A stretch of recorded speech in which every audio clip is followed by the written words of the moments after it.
Em um passado remoto, os senhores dos dragões da antiga Valíria estavam projetando seu poder imperial sobre Essos, varrendo as terras do sul do continente com fogo.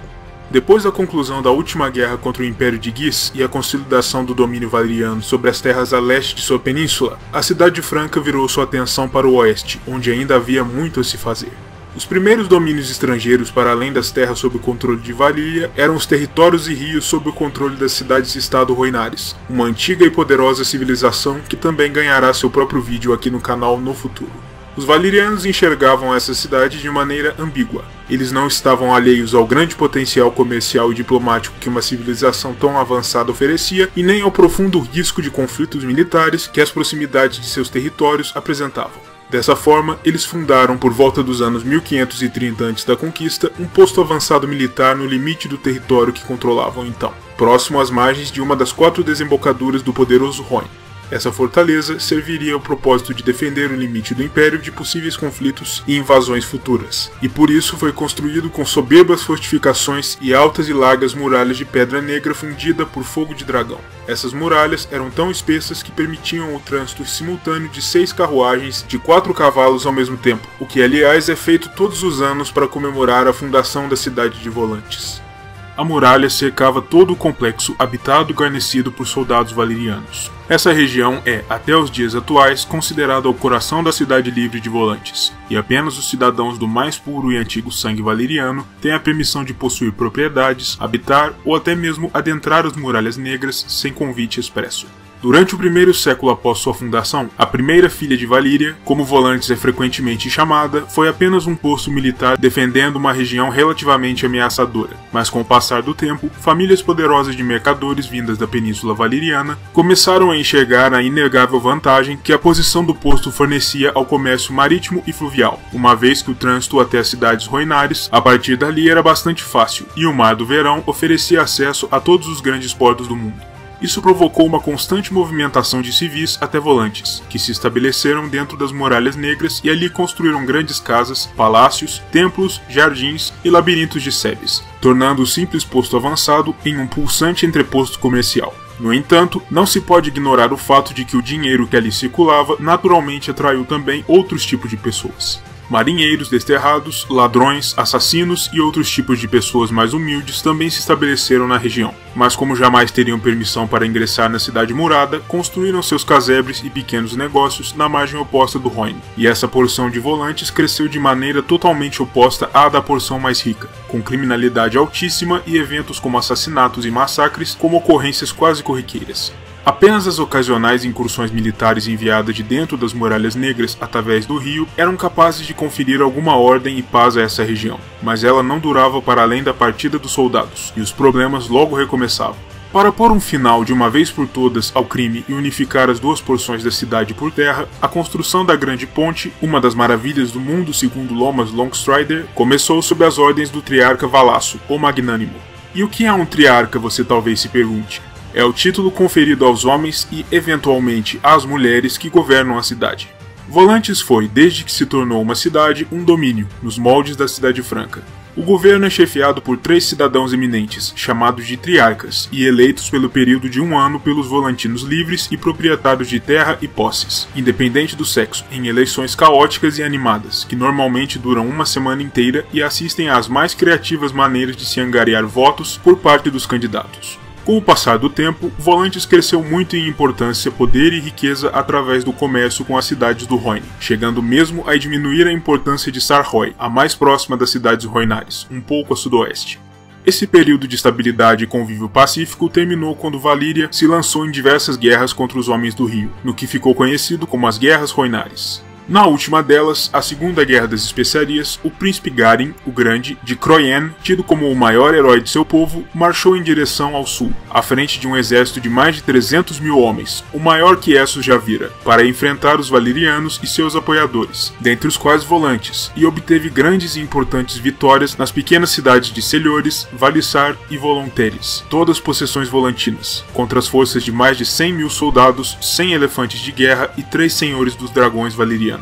Essas derrotas ameaçaram Volantis, que clamou à Cidade Franca pedindo por assistência contra essa ameaça, e Valíria respondeu. A aliança final entre valirianos e volantinos quebrou as forças de Garin, e é dito que, ao final da batalha, a Baía de Volantes estava completamente tingida de vermelho até tão longe quanto o olho podia ver.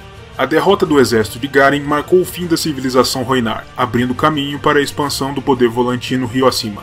Mais adiante, em 114 antes da conquista, a condenação caiu sobre Valíria, extinguindo o coração do poder imperial, e o continente de Essos mergulhou no século de sangue, um período de caos, violência e perigo para muitos, mas que trouxe uma grande oportunidade aos volantinos.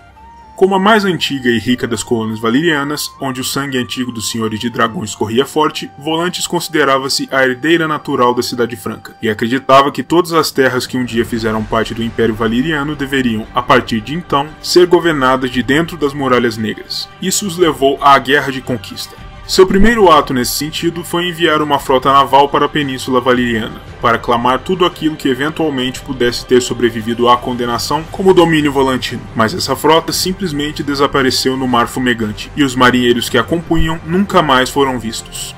A crônica A Glória de Volantes, escrita durante o Século de Sangue, registra a passagem de uma frota dourada comandada por um rei leão, que aportou em Volantes vinda das terras do Poente, Westeros, em seu caminho para a antiga Valíria devastada, em busca de tesouros e tecnologias que pudessem ter escapado à condenação.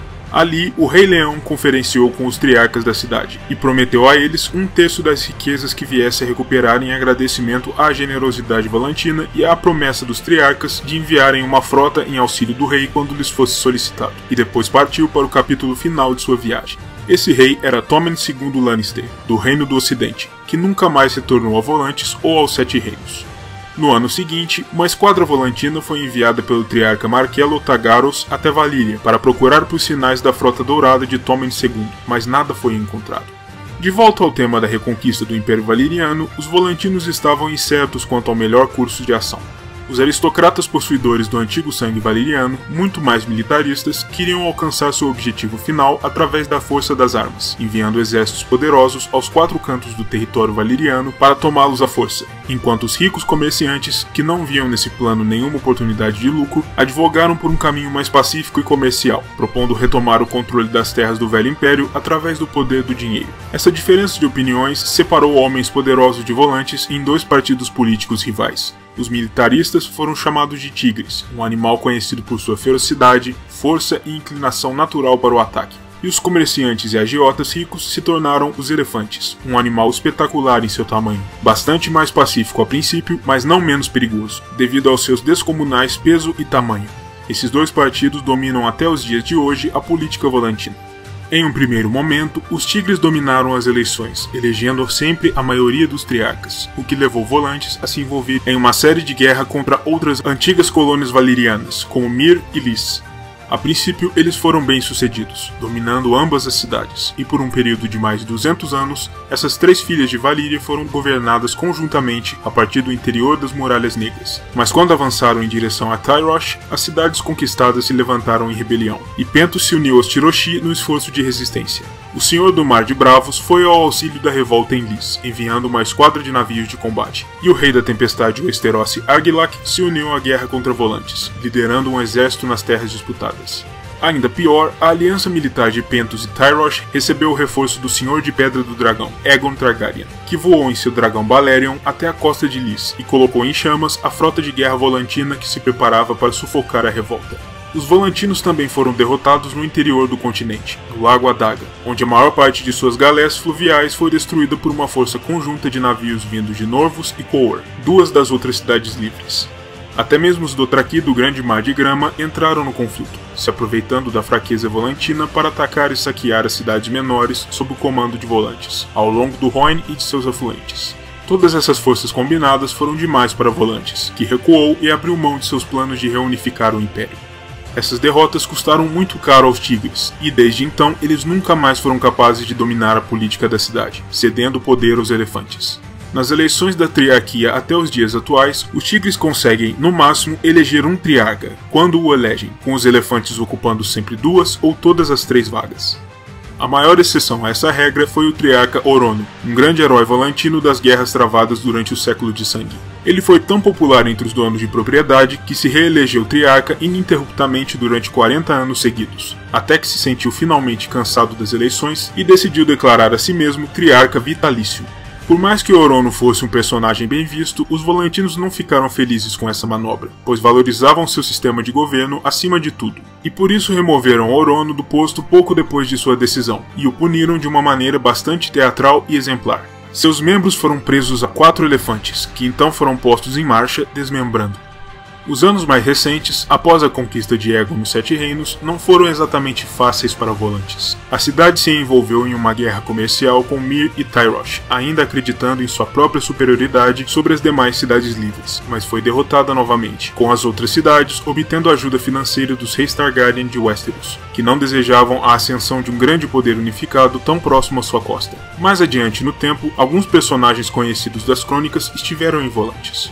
Steffon Baratheon, pai do rei Robert, esteve na cidade sob ordens do antigo rei Aerys II, em busca de uma pretendente digna do antigo sangue para seu herdeiro, Príncipe Rhaegar. Mas tudo que ele encontrou foi o bobo caramalhado que levou consigo de volta a Westeros. O príncipe Doran Martell, de Dorne, também passou por aqui durante sua viagem para Norvus, para conhecer Melario, que viria a ser sua esposa. Seu irmão mais jovem, Oberyn, veio a Volantis mais tarde, onde se envolveu com uma mulher nobre do sangue antigo e teve com ela uma filha bastarda, Nymeria Sand. Daenerys Targaryen e seu irmão Viserys também passaram algum tempo em Volantis, durante seus anos de exílio e fuga. O jovem príncipe Quentyn, filho do príncipe Doran, também esteve em Volantis à procura de um navio que levasse a si e seus companheiros Jaehaerys Drinkwater e Sir Archibald Ironwood em direção a Meereen, para entrar em contato com Daenerys Targaryen, a quem o príncipe pretendia desposar. E finalmente, Sir Jorah Mormont esteve aqui por 2 vezes. A primeira, logo após perder sua noiva para um príncipe do comércio em Lys, com apenas sua espada e as roupas do corpo, passando em Volantis boa parte de 1 ano. E a segunda no caminho até Meereen, levando Tyrion Lannister como cativo até sua rainha Daenerys Targaryen. Quanto à cidade em si, Volantis é a segunda mais rica e poderosa de todas as cidades livres, atrás apenas de Braavos, além de ser a maior e mais antiga, sendo seguramente maior do que qualquer uma das cidades de Westeros, até mesmo Porto Real. Seu porto natural é tão profundo que os volantinos costumam dizer que as 100 ilhas de Braavos afundariam se fossem postas ali. Devido à sua posição bem ao sul de Essos, margeando o Mar do Verão, Volantis é uma cidade tremendamente quente e úmida, com verões opressivos e invernos amenos. Seu poder se estende por todo o Rhoyne até a porção sul do Lago Adaga. Suas galés constantemente patrulham essas águas para garantir a paz. As pequenas cidades de Valissar, Selhores e Volontaires ainda estão sob a sua esfera de poder, bem como ruínas de antigas cidades rhoynárias, como Sarmel. Sua geografia grandemente favorece o comércio até os dias atuais, com todos os bens que sobem ou descem o Rhoyne passando por Volantis em seu caminho para o mar. A cidade também é a mais próxima da Baía dos Escravos entre todas as cidades livres, localizando-se a cerca de 550 ligas de Meereen, o que talvez explique em parte um dos traços mais notáveis de Volantis, a escravidão. Diz-se que 2 em cada 3 residentes da cidade são escravos, que desempenham as mais diversas funções, e têm suas atribuições definidas através das tatuagens gravadas em seus rostos. Tatuagens coloridas e quadriculadas indicam bulbos e artistas performáticos. Uma roda de carroça indica um condutor de um atai, o transporte mais comum em Volantis, parecido com um carro de boi, mas muito mais ornamentado, puxado por um elefante anão branco. Uma única lágrima sob o olho direito indica uma prostituta. Uma cabeça de cavalo indica um trabalhador de estábulo. Listras de tigre verdes como jade sobre as bochechas indicam soldados escravos a serviço das famílias poderosas. Moscas indicam escravos responsáveis por percorrer as ruas recolhendo esterco de cavalos e elefantes. Chamas laranjas sobre as bochechas indicam os soldados escravos da Mão Ardente, o braço militar do Templo Vermelho de Volantis, o maior do seu tipo, com um efetivo de 1000 homens. Chamas espalhadas por bochechas, queixo e testa estão reservadas apenas aos sacerdotes vermelhos ordenados do templo. Existem ainda outras tatuagens de escravos, como uma máscara de penas azuis, um relâmpago que corre da testa ao maxilar, uma moeda sobre a bochecha, pintas de leopardo, um crânio e até uma caneca, mas seus significados nunca foram revelados nos livros. E falando nos sacerdotes do Templo Vermelho, essa religião é tremendamente popular entre os volantinos menos ricos, especialmente entre escravos, com multidões se reunindo ao final de cada dia em frente ao imenso Templo Vermelho para ouvir as palavras do alto sacerdote de Hilor, Benerro. No governo atual de Volantis, os 3 triarcas são o tigre Malak Omigir e os elefantes Donifus Pinimion e Niessus Vassar. No campo da economia, Volantis tem sua própria casa de cunhagem de moedas, e suas honras volantinas, moedas de ouro que apresentam um crânio em uma das faces e uma coroa na outra, são usadas em trocadas em cidades de todo o mundo. Um dos principais pontos de comércio na cidade é a própria Grande Ponte, que conta com estabelecimentos comerciais de todos os tipos nos dois lados de sua estrada, onde se pode comprar de quase tudo. O centro da ponte serve como um macabro lembrete do preço da prosperidade, mantendo em exposição as mãos decepadas de escravos punidos por seus crimes. Personagens de destaque nas crônicas, moradores ou oriundos de Volantis, incluem Calvo Nogares, um oficial alfandegário que supervisiona as chegadas e saídas no porto fluvial de Selhores, e se envolve em uma partida de Civace, um popular jogo de tabuleiro volantino, com Tyrion Lannister, durante o qual revela uma série de úteis informações ao doente. Benerro, o alto sacerdote do Templo Vermelho de Volantis. Considerado o principal servidor de Hylor, ele clama aos populares e aos fiéis que se preparem para apoiar a heroína prometida, Daenerys Targaryen, uma campeã do fogo, na iminente guerra contra as forças da escuridão. Mocorro, sacerdote do Deus Vermelho. Ele acompanhou Jorah Mormont e Tyrion Lannister a bordo do navio Selaesori Coran, durante a viagem até a Baía dos Escravos, mas acabou por se perder no mar durante uma violenta tempestade, e por cair nas mãos do Capitão de Ferro Victarion Greyjoy. Mocorro parece possuir poderes sobrenaturais, em especial o dom da profecia. A Viúva do Cais, uma antiga escrava de cama que foi eventualmente libertada e tomada como esposa de um antigo nobre volantino, o Triarca Vogarro. Nos dias atuais, ela é uma das mais proeminentes cidadãs entre as classes mais populares. Tem dezenas de capitães em débito consigo e uma considerável fortuna em ouro a seu dispor. Mesmo assim, ela nunca se esqueceu dos tempos de escravidão e conspira secretamente para auxiliar a libertadora Daenerys em seu caminho para Volantis, para conceder a liberdade a todos aqueles que ainda estão em correntes.